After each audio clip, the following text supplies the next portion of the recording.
हूँ, किसी के भाई के बराबर हूँ। तो बहुत सारी समस्याएं ऐसी होती हैं जो सब जानते हैं। तो क्या उस स्थिति में हम लोग अपनी माँ और बहनों के हाथ से खाना पीना नहीं खाते क्या? यानी सिर्फ आडंबर बना दिया गया है। जिस समय समस्या है उस समय छुओ मत, मगर मन से किसने मना किया? बहुत से लोग कहते हैं मंगल और शनिवार। अब आप मुझे ये बताइए, अगर आज मेरे साथ समस्या हो गई, अगर आज इतवार है, तो क्या मैं मंगल आने का इंतजार करूँगा? यानी एक बाप के लिए बेटा हर रूप में उसको स्वीकार होता है, माँ के लिए भी। तो कहने का मतलब ये है कि स्त्रियां हनुमान जी को बेटा, भाई और पिता की तरह मान सकती हैं। मेरी माँ जो है खुद मतलब जो है हनुमान जी का पूजा पाठ भी करती हैं और राखी भी बांधती हैं और द्विज भी करती हैं, है ना। तो ये आप भ्रम छोड़ाओ। कहीं ना कहीं जितनी देर में हमें भटकाया गया है ना, अगर उतने में कोई ठीक व्यक्ति समझा देता तो आज स्थितियाँ ये नहीं होती, है ना। हनुमान जी तो पहले से देवी देवता हैं तो सभी जो स्त्रियों को सबसे पहले सम्मान देते हैं। तो कोई अपने माँ के लिए, अपनी बहन के लिए कैसे गलत हो सकता है ना। फिर भी अगर कोई समस्या हो तो ये मांग लेना, बाबा अच्छा आप हमें देना, और जो कुछ भी लगना लोगों को काटे भी देगा, ठीक है। इन्हीं के शब्दों के साथ मैं वाणी को विराम देता हूँ। और ये भैया अनिल भैया, आपका नाम क्या है? मनीष भैया, सब लोग इनको जय श्री राम बोल के ताली बजा के थैंक यू कहो, क्योंकि इन्हीं की वजह से ये स्थापना। और भी लोग हैं वो ड्यूटी चले गए हैं, मेवाराम भैया, है ना, तो शिवम भैया जिन्होंने प्रसाद दिया है। तो आप सब लोगों के माध्यम से ये स्थापना संपूर्ण हो चुकी है। तो एक बार सभी लोग जोर से जय श्री राम बोल के ताली बजाओ भैया के लिए।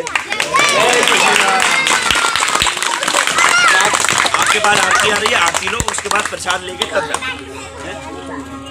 अभी आएगी आरती आपके पास। हनुमान जी के पास आए, उन्होंने कहा कि हनुमान जी आप रुक जाओ, युद्ध मत करो। तो हनुमान जी ने कहा ये मुझसे कहता तो मैं मान जाता, मगर इसने मेरे प्रभु को चेतावनी दी है। तो अब ब्रह्मा जी ने एक रिक्वेस्ट की कि आप एक काम करो, 99% अपना बल आप यहीं छोड़ के जाओ। इतना तो मानोगे? उन्होंने कहा हाँ इतना मानेंगे। इसके बावजूद जो 1% बल हनुमान जी लेके गए थे, जो उसका आधा 0.5%, जब बाली के सामने पहुँचे तो बाली के अंदर वो पावर एक्टिवेट हुई, बाली के अंदर 0.5% पहुँच गया। अब जब पहुँचा तो उसको ऐसा महसूस हो रहा था कि उसके शरीर में कंपन हो रही है, शरीर फट रहा है, बहुत गर्म हो गया उसका शरीर। तो जब लास्ट में एक स्थिति ऐसे आने वाली आ गई जिसमें उसका शरीर बिल्कुल फटने वाला था, तब ब्रह्मा जी प्रकट हुए और उन्होंने हनुमान जी को शांत किया और जय श्री राम का नाम लेके शांत किया, क्योंकि राम जी के नाम से ही हनुमान जी समझ सकते हैं। बाकी तो अनंत कोटि ब्रह्मांड के नायक हैं, ये महाबली हैं। तो जब हनुमान जी रुके हैं तो बाली ने कहा कि प्रभु ये क्या? तो उन्होंने कहा कि अब आप ये बताइए, जब आप 0.5% इनका बल सहन नहीं कर पा रहे हैं, मगर आपने तो जो है 100% हनुमान जी को आह्वान कर दिया था युद्ध के लिए। तो बाली ने अपनी गलती मानी और उसने कहा कि मुझे आप क्षमा करें कि मेरा जो है मंशा गलत थी।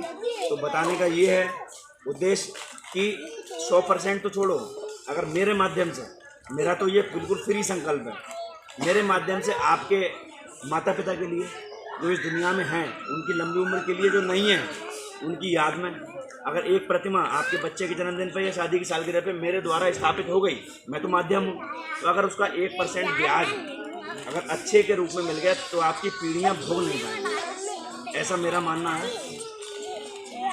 100% तो आप छोड़ दो, 99% जो है आप उसको फ़ायदा ना मिले, अगर 1% फल मिल गया तो आप ये समझ लो कि पीढ़ियाँ भोग नहीं पाएंगी। और धरती पे 10 साल पहले पूछ लूँ कौन करोड़पति था, तो आप में से कोई जवाब नहीं दे पाएगा बरेली का या इस क्षेत्र का।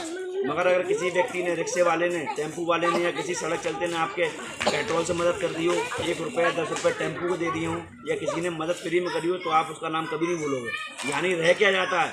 खाली नाम और अच्छे कर्म। तो मेरा मानना ये है कि मेरे पिताजी पुलिस में हैं और मैं अकेला हूँ।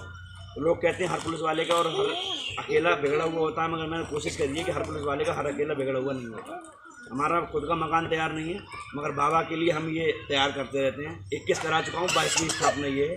तो पूजा पाठ में अभी सब लोग जब आरती लेंगे तो भगवान से सबके हाथ में फूल आएगा, माफ़ी मांगेंगे। पूजा पाठ में अगर भगवान कोई भी त्रुटि हुई हो, है ना, तो आप हमें अपना बच्चा समझ के माफ़ करें। और अंतिम बात यह है कि लड़कियां और औरतें, बहुत सारा भ्रम होता है कि हनुमान जी की पूजा नहीं कर सकते।